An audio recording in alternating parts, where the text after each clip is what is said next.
खट्टे खट्टे आचार के आम, आम के फल, खट्टे आम दोनों इधर मिलते हैं, आइए आइए कहकर पुकारते हुए एक आदमी साइकिल पर जा रहा था। उसके साइकिल पर कच्चे आम के साथ आम का फल भी बेच रहा था। उसका नाम था बिज्जू। वो बहुत लालची और गंदा दिमाग वाला था।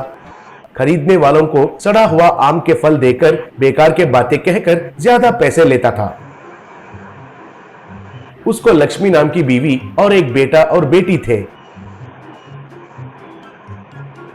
बेटा का नाम था कन्ना। वास्तव में वो बिज्जू का असली बेटा नहीं था, बिज्जू का बड़ा भाई का बेटा था। बिज्जू का बड़ा भाई और भाभी कन्ना के बचपन में ही गुजरने के वजह से बिज्जू उनके पास आकर पूरा संपत्ति को कब्जा करके उधर ही बस गया था। बिज्जू और उसकी बीवी कन्ना को हमेशा डांटते हुए, मारते हुए, सही से नहीं देखभाल करते थे। एक दिन बिज्जू का बेटी, माँ बापू, ये घर तो कन्ना के माँ पिता का है ना, लेकिन आप तो हमेशा उसे डांट के मार के घर से बाहर जाने के लिए कहते हैं, वो गलत है ना, बेचारा वो भैया है, बोली। तब लक्ष्मी, तुम चुप रहो, तुम्हें कुछ भी पता नहीं है। क्यों रे कन्ना, ये सब कहकर छोटी बच्ची को अभी से बड़े बड़े बातें सिखा रहे हो? कहकर उसे मारने लगी। तब कन्ना, नहीं नहीं छोटी माँ, मैंने कुछ भी नहीं कहा है, मुझे मत मारो, प्लीज मुझे मत मारो, कहकर रोने लगा।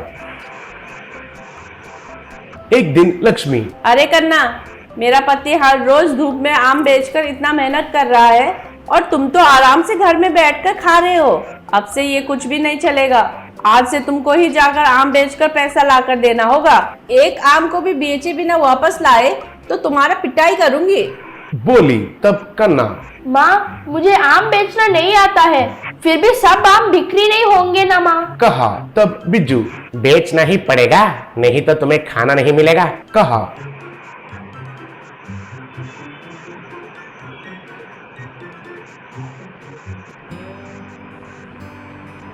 तब बेचारा कन्ना साइकिल पर आम बेचना शुरू किया। शाम होने तक कुछ आम बच गए थे। घर वापस गया तो बिज्जू और उसकी बीवी कन्ना को बहुत डांट कर उस दिन उसको खाना नहीं खिलाए थे। तब बेचारा कन्ना पानी पीकर खाली पेट सो गया। ऐसे हर दिन होने लगा।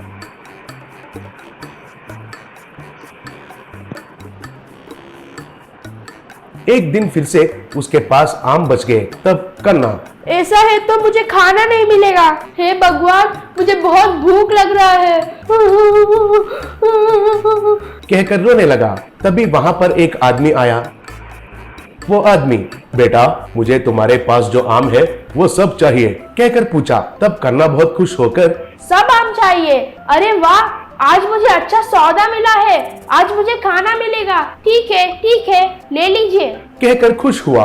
तब वो आदमी उसका मुंह खोलते ही सारे आम उसके मुंह में चले गए। वो देखकर कन्ना हैरान रह गया।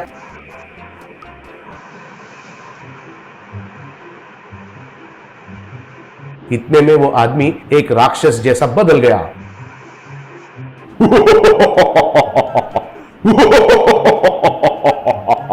कहकर हंसने लगा।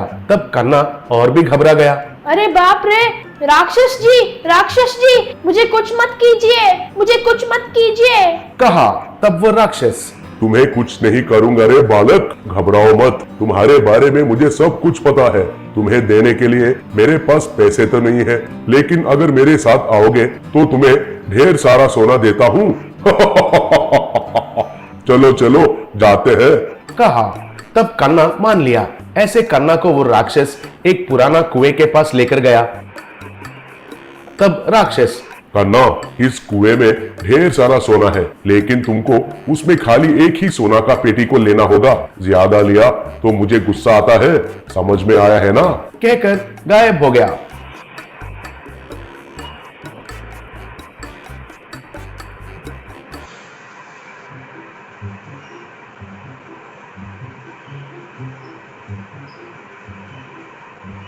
कन्ना कुएं में उतरकर देखा तो उसे उधर ढेर सारे सोने के पेटी दिखाई दिए। तब कन्ना उसमें से एक पेटी को लेकर घर वापस निकल पड़ा। घर वापस आकर बिज्जू और लक्ष्मी से जो हुआ वो सब बताया। तब बिज्जू कन्ना को चार लगाकर, अरे वो बेवकूफ डेढ़ दिमाग कहीं का, खाली एक ही पेटी को लेकर आए हैं क्यों? सारे लेकर आ सकते हो ना? ए लक्ष्मी, चलो चलो जाकर पूरा सोना को लेकर आते हैं, कहा।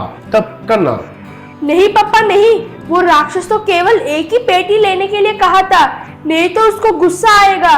नहीं पापा नहीं। कहा। तब लक्ष्मी, उस राक्षस का मुंह, पहले वो कुआं कहाँ है दिखाओ रे नमूना। चलो वो राक्षस हमें क्या करेगा वो भी देखते हैं। बोली। ऐसे कन्ना उनको उस कुएं के पास लेकर गया। तब वे दोनों नीचे उतरकर देखे तो ढेर सारे सोने के पेटी दिखाई दिए। वे उनको लेकर जाने के लिए देख रहे थे, तभी राक्षस उधर प्रकट होकर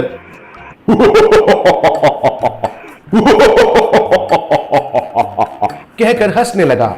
तब वे दोनों एकदम डर गए थे। तब राक्षस, तुम दोनों इधर आएंगे कहकर मुझे पता है। छोटे बच्चे को पकड़कर बहुत सताते हो, और एक बार कन्ना को कुछ कहा या फिर कुछ किया तो मेरे हाथों में मारे जाओगे, खबरदार। कहकर दोनों को पकड़कर खूब पीटने लगा। तब वे दोनों, बाप रे बाप, बाप रे बाप, फिर से ऐसे गलती नहीं करेंगे, कन्ना को अच्छा देखभाल करेंगे कहकर चिल्लाने लगे। उस दिन से दोनों कन्ना को अच्छे से देखभाल करना शुरू किए।